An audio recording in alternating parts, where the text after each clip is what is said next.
말씀 창세기 41장 14절에서 24절 말씀입니다. 창세기 41장 14절에서 24절 말씀 한 절씩 교독하겠습니다. 이에 바로가 사람을 보내어 요셉을 부르매 그들이 급히 그를 옥에서 내놓은지라. 요셉이 곧 수염을 깎고 그의 옷을 갈아입고 바로에게 들어가니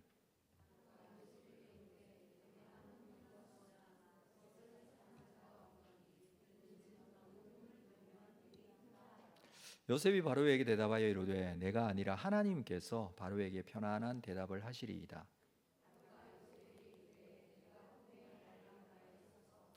보니 살찌고 아름다운 일곱 암소가 나일 강가에 올라와 갈밭에서 뜯어먹고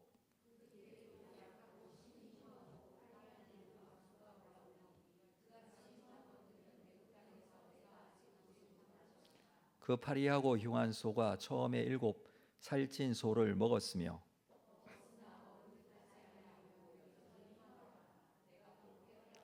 다시 굽에 보니 한 줄기에 무성하고 충실한 일곱 이삭이 나오고. 함께 읽습니다. 그가는 이삭이 좋은 일곱 이삭을 삼키더라. 내가 그 꿈을 점술가에게 말하였으나 그것을 내게 풀이해 주는 자가 없느니라. 아멘. 할렐루야. 참 잘 오셨습니다. 오늘도 기도로 승리하는 여러분 되시기를 바랍니다. 우리 서로 그렇게 한번 인사하겠습니다. 기도로 승리하시는 귀한 시간 되시기를 바랍니다. 이렇게 한번 인사하겠습니다. 네. 오늘 말씀은 창세기 41장 전체의 말씀을 좀 보도록 하겠습니다. 요셉의 이야기가 지금 진행되고 있죠. 요셉이 형들로부터 노예로 팔리고 나중에 누명을 뒤집어 쓰고 감옥에서 감옥 생활을 하게 됩니다. 그런데 이 요셉이 갇힌 감옥에 술 맡은 관원장 그리고 떡 굽는 관원장이 범죄하여 함께 갇히게 됩니다. 이것은 우연의 일치가 아니라 필연의 일치이죠. 이 두 사람이 꿈을 꾸게 되고 요셉이 이 두 사람의 꿈을 해석해 주게 됩니다. 해석대로 술 맡은 관원장은 복직이 되고 떡 굽는 관원장은 사형을 당하게 됩니다. 요셉은 이 술 맡은 관원장의 꿈을 해석해 주면서 부탁을 했었죠. 당신이 잘 되시거든 나를 생각하고 내게 은혜를 베풀어 주셔서 내 사정을 바로에게 아뢰어서 내가 이 감옥에서 풀려날 수 있도록 도와달라, 이렇게 부탁을 합니다. 그렇지만 이 술 맡은 관원장은 복직이 되고 난 이후에 요셉을 까맣게 잊어버립니다. 요셉의 입장에서는 좀 기대를 했을 것 같아요. 술 맡은 관원장이 확답을 주고 갔을 것입니다. 이 은혜 잊지 않겠다고. 그 꿈 해석이 쉬운 것은 아닌데 그것을 요셉이 너무 명쾌하게 그리고 그 꿈 해석한 대로 그대로 이루어지니 당연히 요셉은 석방을 기다리고 있었을 것입니다. 술 맡은 관원장이라면 충분히 그 위치에서는 충분히 할 수 있는 일이었기 때문에 더욱더 그랬겠죠. 그런데 아무런 소식이 없었습니다. 얼마나 좀 답답한 시간을 보냈을까 우리는 생각할 수 있습니다. 지금까지 감옥에 갇혀 있는 시간보다도 이 일이 있고 난 이후에 요셉이 풀려나기까지의 그 2년의 시간, 그 시간이 얼마나 길고 힘들었을까 우리가 생각해 보게 됩니다. 우리는 여기서 하나님의 때가 있음을 보게 되죠. 우리는 간혹 하나님의 때에 대해서 불만인 경우가 참 많습니다. 그 불만은 대부분 이런 불만이죠. 왜 아직 아닌가요? 왜 아직 그때가 안 됐나요? 요셉의 경우가 그렇죠. 답답한 시간을 보내면서 하나님께 기도하면서 왜 아직 구원해 주시지 않은가요? 왜 아직 이 답답한 문이 열리지 않는가요? 그런데 생각해 보면 이런 경우도 있어요. 이렇게 말할 때도 있죠. 하나님께 왜 벌써인가요? 아직 아닌데요. 하나님께서 헌신을 요구하시거나 중요한 사역에 부르실 때 아직은 아니라고 하는 경우가 있습니다. 자기의 때죠. 자기가 생각할 때는 아직 때가 되지 않았다라고. 그런데 왜 아직 아닙니까? 라고 생각하죠. 지금이 자기 때라고 생각하는데 하나님의 때는 아직 아닌 것에 대해서 불만을 가지고 그렇게 대답할 때가 있습니다. 아니라고 좀 더 시간이 필요하다고 하는 경우가 얼마나 많은지 모릅니다. 뿐만 아니라 왜 아직 아닌가 하면서 빨리 이루어져야 할 것에 대한 불만을 또 가지고 하나님께 요구하는 경우가 얼마나 많은지 모릅니다. 우리는 물론 기도하고 주의 뜻을 구하고 그대로 순종해야 되겠지만 하나님의 때에 대한 믿음과 신뢰가 필요합니다. 하나님의 때가 있습니다. 그 하나님의 부르심에 대해 헌신을 요구할 때에는 하나님께서 부르실 때는 지금이라고 하면서 응답해야 합니다.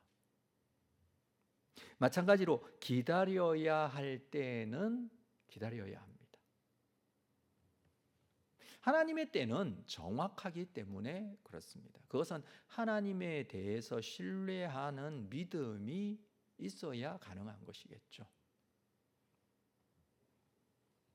요셉에게는 이렇게 2년이라는 시간이 지났습니다. 2년은 결코 짧은 시간은 아니겠죠. 오늘 내일을 기다리고 있는 자의 입장에서는 2년이라는 세월은 굉장히 긴 시간입니다. 그렇지만 그 시간은 그렇게 지나가게 되었습니다. 어느 날 애굽 왕궁에 발칵 뒤집히는 사건이 일어났습니다. 그것은 다른 것이 아니라 바로가 꿈을 꾼 것이죠. 바로 왕은 같은 밤에 2개의 꿈을 꿉니다. 내용은 다르지만 의미는 비슷한 꿈. 아마 바로는 이 꿈이 자신의 이 정권 또 애굽의 미래에 대해서 굉장히 중요한 의미가 있는 꿈이라는 것을 직감적으로 알았을 것입니다. 그래서 애굽 내의 모든 지혜자들, 술사들, 이 꿈을 해석해 줄 사람들을 모으고 그 사람들에게 이 꿈에 대해서 해석할 것을 요구하지만 해석하는 사람이 한 사람도 없었다라고 합니다. 어떻게 생각하면 꿈이라는 것은 그냥 해석하는 데 있어서는 그렇게 어려운 게 아닙니다. 근데 그 꿈대로 되지 않는 것이 어려운 것이죠. 이때 당시만 해도 이런 꿈에 대한 해석, 점성술, 점치는 것, 이런 부분들이 굉장히 사람들이 관심도 많았을 뿐만 아니라 학문적으로도 굉장히 많은 부분에서 연구가 되어진 분야이기도 합니다. 요즘보다도 더욱더 그때 꿈에 대한 부분은 더욱더 그랬던 것 같아요. 그래서 그들은 통계를 가지고 있었고 그 통계에 의해서 많은 서적들이 기록이 되기도 했습니다. 그래서 어떤 꿈이든지 그러한 지식적인 의미에서 해석할 수 있는 그런 분야이기는 했지만 지금 본문에서는 해석을 하지 못하고 있다라고 합니다.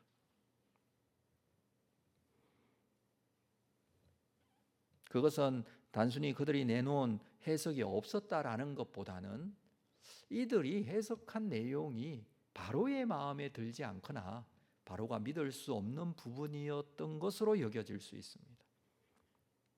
그래서 바로는 자신이 꾼 꿈을 제대로 해석해 줄 사람을 찾은 것이죠.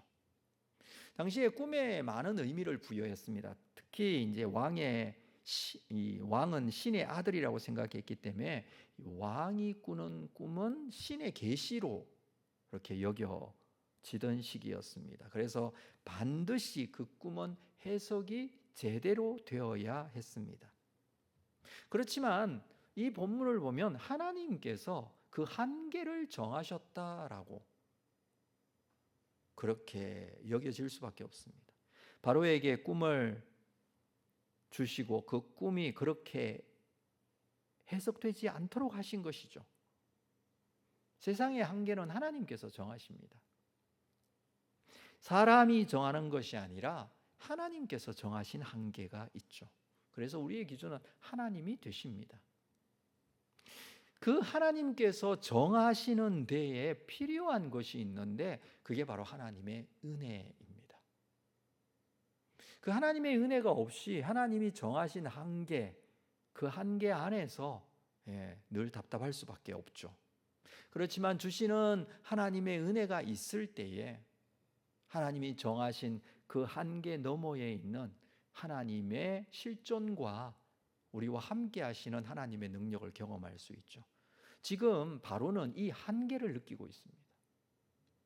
하나님을 믿지 못하거나 또 하나님의 해석을 듣지 못했기 때문에 그가 느끼는 이 한계는 굉장히 크게 느껴졌습니다. 답답한 상황이 된 것이죠. 자, 이 시간은 하나님께서 일하셔야 하는 시간이죠. 하나님께서 일하시는 시간에 하나님께서 일하시지 않으면 답답한 시간이 되는 거죠. 이때 술 맡은 관원장이 요셉을 기억해냈습니다.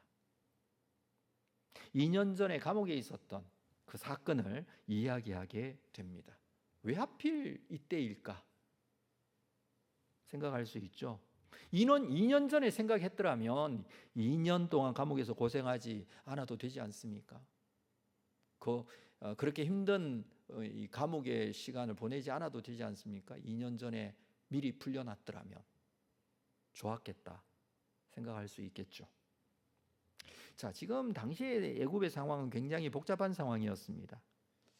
지금 요셉의 시대, 요셉이 총리가 되고 뭐 이런 시대에 이때의 애굽의 왕조는 힉소스 왕조 시대라고 추측을 합니다. 이 힉소스 왕조는 셈족 계통의 왕조입니다. 셈족 자체가 외부에서 온 족속이기 때문에 애굽 족속 이외의 다른 민족들이 애굽으로 많이 들어와 살게 되는데 굉장히 호의적이었습니다. 이후에 야곱의 가족이 애굽으로 내려와 살게 되는데 이것이 이때이기 때문에 가능했던 것이죠. 그리고 요셉의 이 왕의 술 맡은 관원장에 의해서 일찍 만약에 석방이 되었더라면 요셉은 어떤 위치에 있게 될까요? 아마 그는 어느 집에 들어가 노예 생활을 한다든지 아니면 가정 총무 생활을 하는 뭐 그런 이전의 삶으로 돌아가게 되겠죠. 그렇게 볼 때 2년이라는 이 기다림의 시간은 분명 하나님의 정하신 때였습니다. 기다려야 되고 힘든 시간이기도 하죠. 그리고 그것에 대한 확실한 어떤 응답이 있었던 것도 아니고, 물론 응답을 했더라도 그것을 믿을 만한 믿음이 꼭 필요하기는 하죠. 지금 요셉에게 있어서 2년은 하나님께서 준비하신 시간입니다. 그래서 결과적으로 말한다면 하나님은 술 맡은 관원장에게 생각이 나지 않도록 하셨을 수도 있습니다. 뭐 장난삼아 그렇게 하신 건 아니겠죠. 결과적으로는 그렇게 보이기도 한다는 것입니다. 그렇다면 또 지금 생각나게 하신 것이기도 합니다. 성경을 보면 이렇게 모든 것이 하나님께서 하신 것처럼 그렇게 기록이 되는 경우들이 많이 있죠. 그래서 모든 책임은 다 하나님께 맡기는 경우들이 있는데, 사실 인간의 연약함이나 인간이 가지고 있는 이런 꿈을 꾸는 행위라든지 그리고 거기에서 작정하는 그 생각까지도 하나님께서 조정하셔서 기계처럼 그렇게 딱딱 맞추어 나가시는 것은 아니죠. 인간은 인간이 가지고 있는 분명한 자유의지가 있습니다. 그리고 그 의지대로 행동하고 판단하고 결정합니다.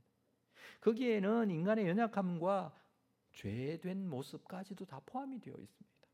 그것까지도 하나님께서 만드신 것은 아니라는 거예요.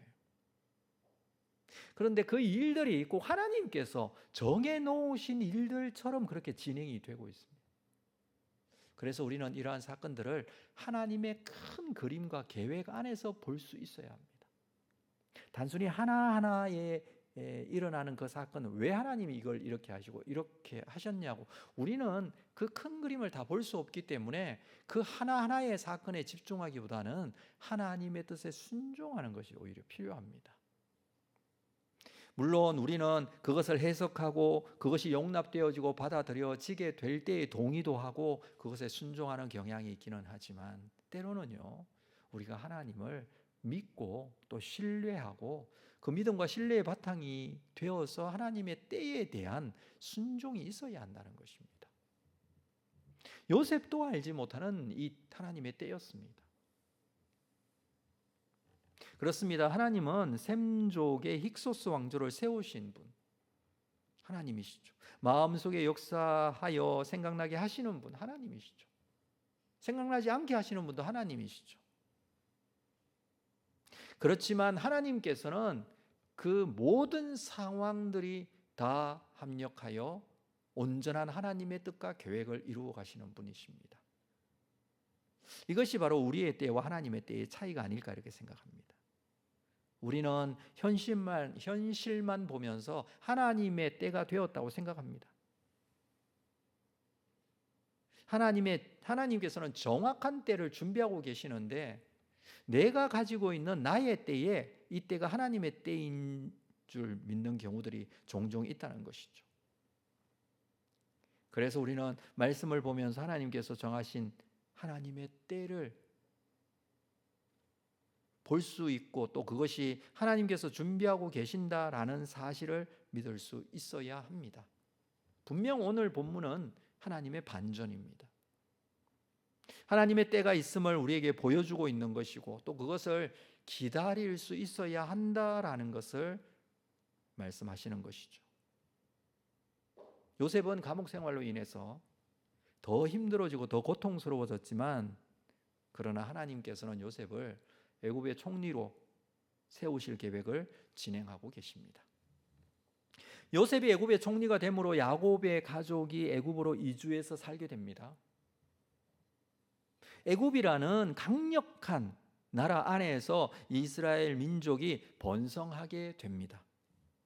출애굽과 가나안 정복을 통해서 하나님의 인도와 통치를 보여주시고 다윗 왕조를 통해서 온 인류를 구원하실 예수의 오심을 준비하게 하십니다. 이 큰 계획 안에 요셉의 2년 추가된 옥살이, 그리고 바로의 꿈이 있는 것입니다. 이런 상황에서 요셉은 지금 바로 앞에 서게 됩니다. 몸을 씻고 수염을 밀었습니다. 아마 머리도 밀었을 것입니다. 요셉은 애굽의 풍습에 따라 몸 단장을 하게 되죠.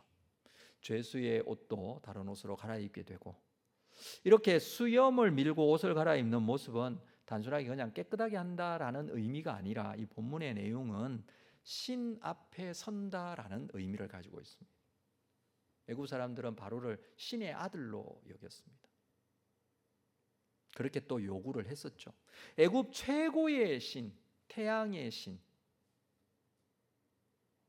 그 신의 아들이라고 생각했습니다.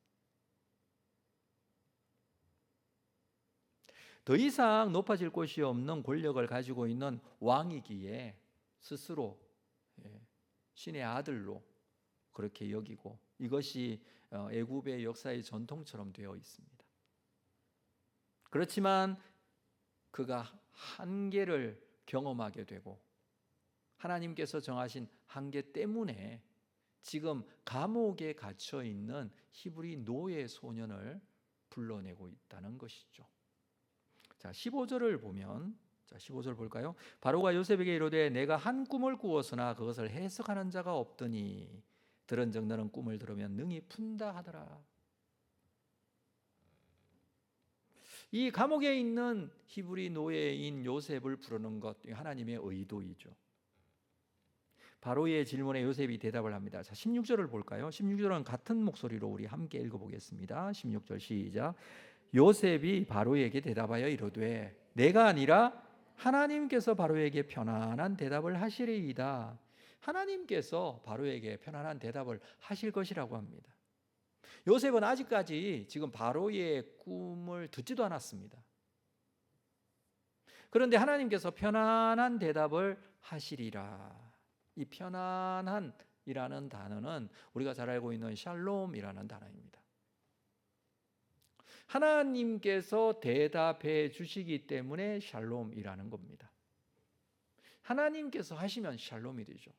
지금 바로는 전혀 샬롬하지 않습니다. 평안하지 않습니다. 이 꿈에 대해서 해석이 되지 않기 때문에 너무 힘듭니다. 그렇지만 하나님께서 대답하시고 하나님께서 해석하시면 된다라고 그렇게 요셉이 말하고 있습니다. 요셉이 감옥에 갇히고 안 갇히고 세상에서 성공하고 성공하지 못하고에 따라서 변하는 것이 아니라 어떤 환경으로 인해서 좌지우지되는 것이 아니라 그가 가지고 있는 조건이나 상황, 계급 이런 것들로 인해서 결정되어지는 것이 아니라 진정한 샬롬은요, 하나님께서 하시면 샬롬이 됩니다.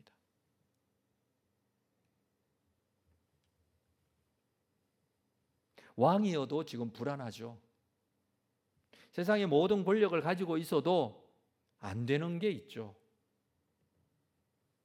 그러나 하나님 앞에 있을 때에 요셉에게는 샬롬이 있습니다. 이 요셉 죄수이고 노예였던 이 요셉과 애굽의 바로 왕은 너무 극명한 대조를 보여주고 있지 않습니까? 위치의 차이는 엄청나죠.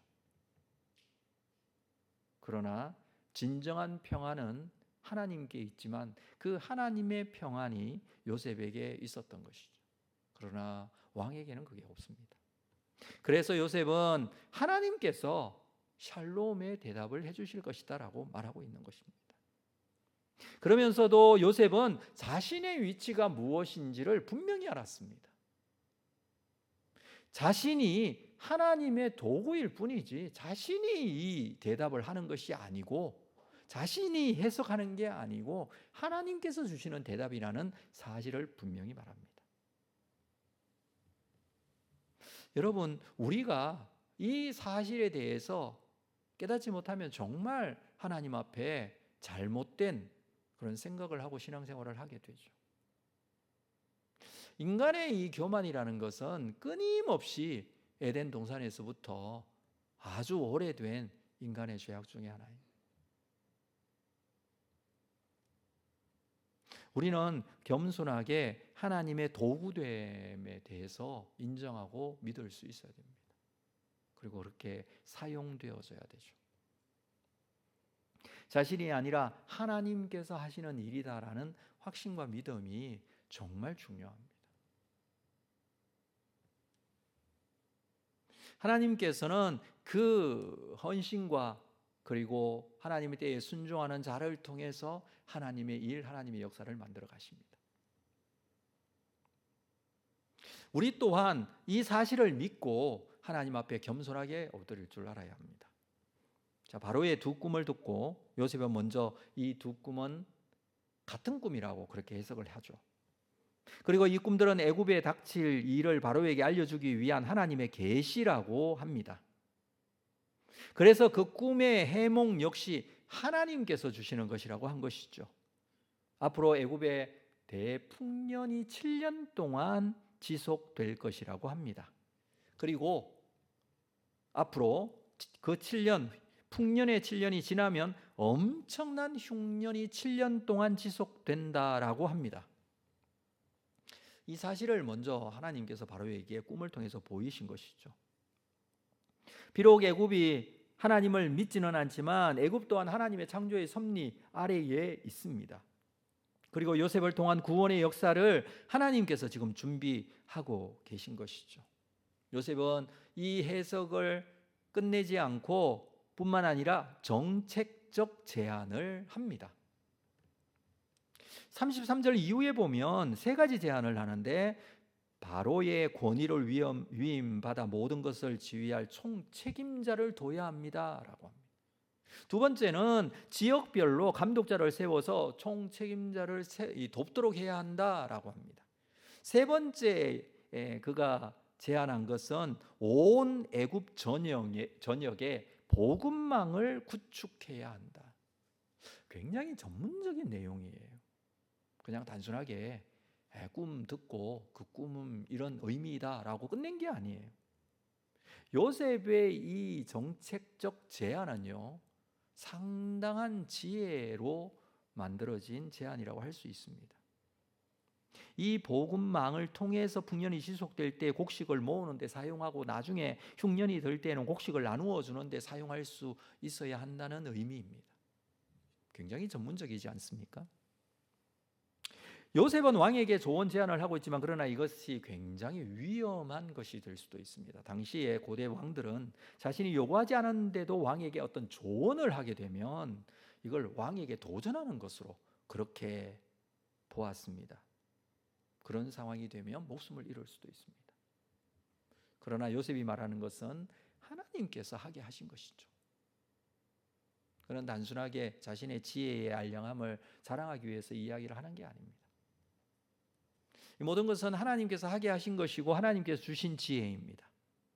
사실 애굽 땅에 기근이 든다는 것은 상당히 예측하기 힘든 상황이에요. 특별히 애굽에 있어서 이 나일강 삼각주 지역 중심으로 형성이 된 이 애굽 땅은요, 1년 내내 수량이 풍부한 지역이에요.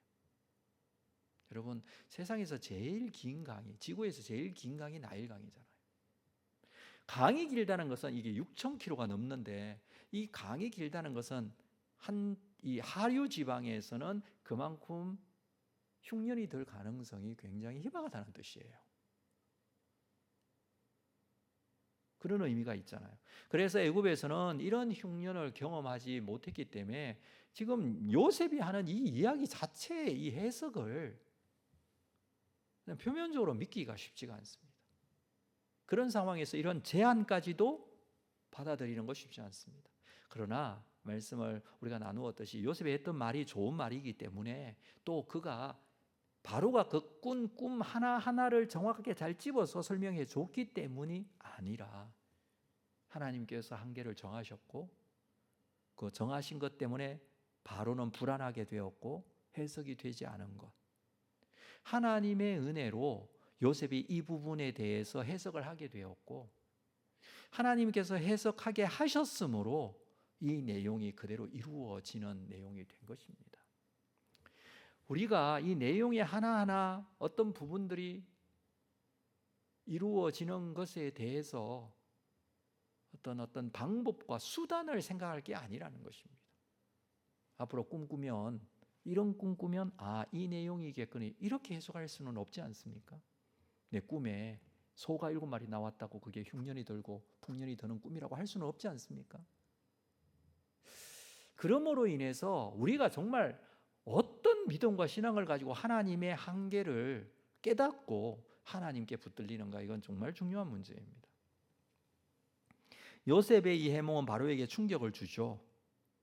그리고 이 모든 해석을 듣고 그 해석에 동의도 하게 됩니다. 37절에 보면 바로와 그의 모든 신하가 이 일을 좋게 여겼다라고 성경은 기록하고 있습니다. 그리고 바로는 이 모든 것을 책임질 사람을 또 요셉으로 세웁니다. 그리고 요셉에게 절대적인 권위를 부여합니다. 요셉이 모든 일을 감독하고 다스리게 합니다. 그렇다고 요셉이 성공했다고 총리가 되었다고 자신의 정체성을 잃은 것은 아닙니다. 30세에 총리가 되고 평생을 애굽에서 살면서 절대 권력을 가진 자로 살게 되죠. 그렇지만 요셉의 마지막까지의 신앙의 모습을 우리는 볼 필요가 있습니다. 자, 50장, 창세기 50장 24절을 한번 볼까요? 창세기 50장 24절. 50장 24절입니다. 요셉이 그의 형제들에게 이르되 나는 죽을 것이나. 지금 요셉이 마지막 죽기 전에 유언하는 그런 장면이죠. 요셉이 나는 죽을 것이나 하나님이 당신들을 돌보시고 당신들을 이 땅에서 인도하여 내사 아브라함과 이삭과 야곱에게 맹세하신 땅에 이르게 하시리라. 지금 죽기 전에 뭔 얘기를 하고 있냐면 아브라함, 이삭, 야곱에게 약속하신 가나안 땅을 너와 네 자손에게 주겠다라는 이 약속이에요. 그 믿음의 조상 그 족장들에게 했던 그 약속에 대해서 말하고 있어요. 25절 요셉이 또 이스라엘 자손에게 맹세시켜 이르기를 하나님이 반드시 당신들을 돌보시리니 당신들은 여기서 내 해골을 메고 올라가겠다라.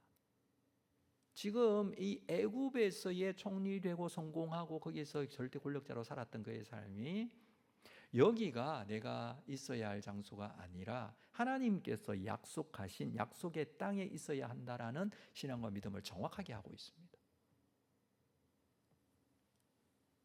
무슨 말이냐면 그는 마지막까지 하나님을 믿는 믿음을 끝까지 지켰습니다. 어떻게 그럴 수 있을까? 자, 오늘 우리 창세기 41장에 다시 돌아와서 아주 중요한 이야기를 하는데 이렇게 합니다. 38절을 볼까요? 38절. 자, 38절은 같이 읽겠습니다. 38절. 41장 38절 시작. 바로가 그의 신하들에게 이르되 이와 같이 하나님의 영에 감동된 사람을 우리가 어찌 찾을 수 있으리요? 요셉을 향하여 바로가 무엇이라고 말을 하느냐 하면 이와 같이 하나님의 영에 감동된 사람이라고 합니다. 하나님의 영에 감동된 사람 무슨 뜻일까요? 하나님의 영에 순종하는 사람이라는 뜻이에요. 성령에 순종하는 사람이에요. 여러분, 하나님의 영에 감동되어 그 하나님의 뜻에 순종하며 살아가는 사람은요, 하나님의 때를 기다리는 사람이에요. 그리고 하나님의 부르심이 있을 때 그 하나님의 때에 순종하고 응답하는 사람이에요. 자기 힘으로 의지하는 것이 아니라 하나님의 성령의 인도하심을 받는 사람이라는 의미가 되겠죠. 우리가 이 말씀을 보면서 요셉의 삶을 또 따라가면서 느끼게 되는 굉장히 중요한 내용이 여기에 포함이 되어 있습니다. 여러분, 성령께서 우리 가운데 오셔서 우리와 함께 하고 계시고 우리를 인도해 가십니다. 구체적으로 나의 삶에, 나의 심령 가운데 지금도 말씀하십니다. 우리와 함께 하시는 하나님, 그 성령께서 다른 말씀을 하시는 것이 아니라 주시는 말씀으로 말씀을 하고 계십니다. 그 말씀 가운데 하나님의 영에 감동된 요셉처럼 하나님의 성령의 인도하심을 받을 수 있는 여러분 되시기를 주님의 이름으로 축복합니다. 또 뿐만 아니라 하나님의 때를 기다릴 줄 아는 사람이 되십시오. 하나님은 하나님의 때에 맞게 하나님의 역사를 이루어 가시는 분이십니다. 말씀드렸듯이 굉장히 큰 그림 속에서 우리는 믿음을 가질 수 있어야 합니다. 그게 내 눈에 보이지 않을 수는 있어요. 그러나 하나님께서 너무 선하신 분이세요. 그 하나님께서 선하신 하나님이 그 하나님의 선을 완전을 통해서 이루어 가십니다. 그리고 그곳에서 나의 연약함과 부족함까지도 하나님께서는 사용하시죠. 그리고 우리를 부르십니다. 그게 또 하나님의 때라고 말씀을 드렸어요. 아직은 아니야가 아니라 하나님의 부르심의 때에 응답할 수 있는 믿음도 또한 우리에게 필요합니다. 그래서 하나님의 때는요, 지금 그 하나님의 때에 순종하며 주의 뜻에 따라갈 수 있는 믿음, 그리고 하나님께서 완성하실 하나님의 때를 기다릴 수 있는 믿음이 우리에게 있어야 합니다. 뒤로 물러나지 마십시오. 내려놓지 마십시오.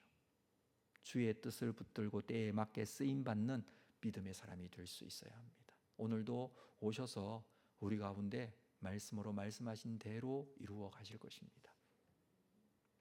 이것이 우리가 오늘 기도의 제목을 삼고 주의 뜻을 이루는 그런 귀한 은혜의 시간이 될 수 있기를 주님의 이름으로 축복합니다.